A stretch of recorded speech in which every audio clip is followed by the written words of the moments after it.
मराठा समाजाच्या आरक्षणासंदर्भातले सोपस्कर पूर्ण झालेले आहेत। विधानसभा आणि विधान परिषदेमध्ये या विधेयकाला मंजुरी मिळालेली आहे। नेमकं मराठा समाजाला आरक्षण मिळणार का, ते कायद्याच्या कचाट्यात टिकणार का, मनोज जरांगेंनी उपस्थित केलेले मुद्दे त्यावरती मराठा समाजाची नेमकी काय प्रतिक्रिया आहे, त्या संदर्भात आपल्या सोबत स्टुडिओतनं विविध मान्यवर आपल्या सोबत आलेले आहेत। आपण त्यांच्याशी चर्चा करणार आहोत। माझा पहिला प्रश्न असणार आहे राजेंद्र कोंढरेंना। सर, मगाशी आपण बोलत होतो, सुरुवात केलेली होती आणि मुद्दा हाच उपस्थित होतोय की जे मनोज जरांगे म्हणतायत की हे आरक्षण टिकणार नाहीये, राज्य सरकारने आरक्षण दिलेलं आहे, या संदर्भातली तुमची पहिली प्रतिक्रिया काय? हे टिकणारं आरक्षण आहे का आणि या आरक्षणामुळे मराठा समाजाला फायदा होणार आहे का?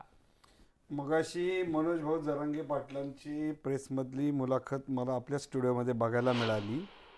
त्यांची जी पहिली मागणी आहे की कुणबी प्रमाणपत्राच्या बाबतीत सगळे सोयरीचा 26 जानेवारीचा जो अध्यादेश काढलेला अधिसूचना, ही अधिसूचना पूर्ण प्रक्रिया करून राज्य शासनाने ती प्रसिद्ध केलेली आहे। ती अंतिम सूचना झाली की तो विषय पूर्णपणे मार्गी लागेल आणि ॲडिशनल जी काही डॉक्युमेंट ॲड करायची त्या बाबतीत 27 डिसेंबरचा शासन निर्णय झालेला आहे, तो अंमलात आणला पाहिजे की त्याच्यातून ज्यांना कुणबी प्रमाणपत्र घ्यायचे त्यांच्यासाठी ओबीसीच्या 19% आरक्षणाचा मार्ग त्यातनं मोकळा होईल।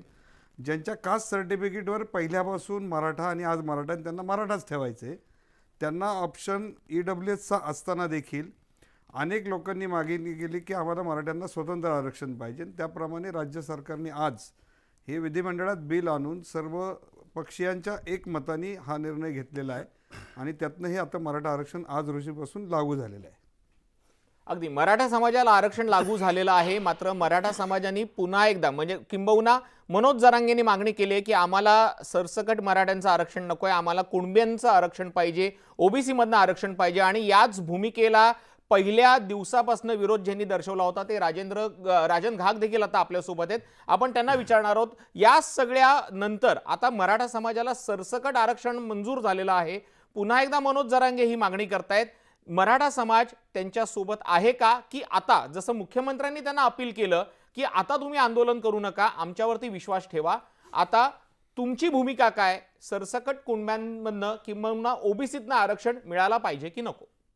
सर्वात प्रथम मी या माध्यमातून तुमचे आभार मानतोय की कोकणातील मराठ्यांनी आणि ज्यांनी आम्हाला पश्चिम महाराष्ट्र असेल ज्यांनी सपोर्ट केला की आरक्षण फक्त मराठा म्हणूनच मिळालं पाहिजे आणि तेही टिकणारं, ही मागणी आज मान्य झाली आहे। सरकारचं, मुख्यमंत्री आणि दोन्ही उपमुख्यमंत्र्यांचं, त्याचबरोबर मराठा आरक्षण उपसमिती अध्यक्ष यांचं मी मनापासून आभार मानतो। आजचा तुमचा जो प्रश्न आहे ओबीसी बाबतीत, तुम्हाला एक सगळ्यात सांगतो, ज्या वेळेला एखादा आयोग नेमला जातो, मागासवर्ग आयोग, आणि ज्या वेळेला सर्वेक्षण केलं जातं, सर्वेक्षण केल्यानंतर ठरवलं जातं की बाबा खरोखर हा समाज आरक्षणासाठी पात्र आहे, खरोखर मागास ठरण्यासाठी पात्र आहे, त्यावेळेला तो ओबीसी मधूनच जातो। आज हे आरक्षण मिळाल्यावर आम्ही ओबीसीत झालेलो आहोत, लक्षात घ्या। एसटी, एससी आणि ओबीसी हे प्रवर्ग आहेत, त्या ओबीसीमध्ये या मराठा समाजाचा समावेश झालेला आहे, अदर बॅकवर्ड क्लास म्हणून त्याच्यामध्ये होईल। आता आम्हाला आरक्षण कसं मिळतंय, काय मिळतंय ते बघूया। त्याच प्रकारे तुमचा जो प्रश्न आहे, कुणबीचं आरक्षण घेण्याला आम्हाला आधीही विरोध होता, आताही असेल, पुढेही असेल, ज्यांनी मिळते त्यांनी ते घ्यावं, आमच्या त्यांना शुभेच्छा आहेत।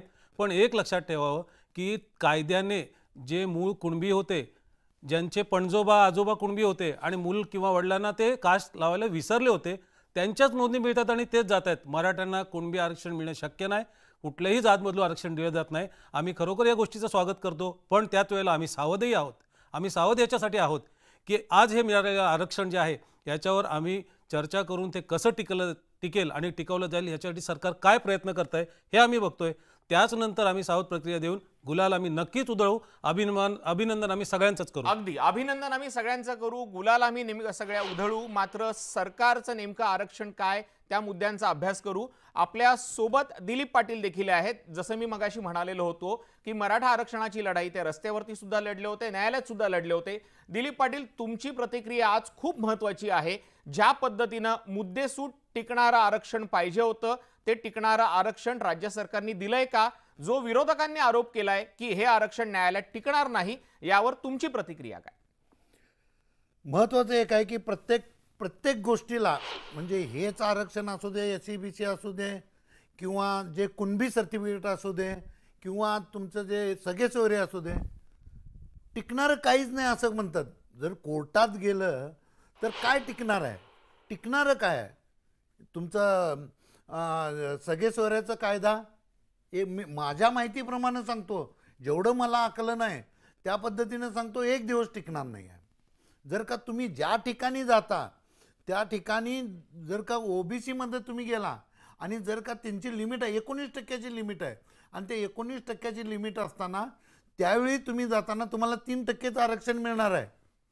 जर एक लक्षात घ्या, जे मराठ्यांना 10% जे आरक्षण मिळालेलं आहे आणि 10% आरक्षण सुप्रीम कोर्टात, जे सुप्रीम कोर्टानं पूर्वी जे निर्णय दिलेला, ज्या त्रुटी दाखवलेल्या, आणि ह्यावेळचं माझ्या मते मी जी काय माहिती काढलेली आहे त्या पद्धतीनं की मागासवर्गीय आयोगानं फार सुंदर रिपोर्ट बनवलेला आहे आणि जुन्या त्रुटी दूर केलेल्या आहेत. अगदी माझा हाच प्रश्न तुम्हाला आहे, कारण की स्वतः मुख्यमंत्र्यांनी उल्लेख केला की जेव्हा देवेंद्र फडणवीस मुख्यमंत्री होते तेव्हा सुद्धा त्यांनी आरक्षण देण्याचा प्रयत्न केला होता.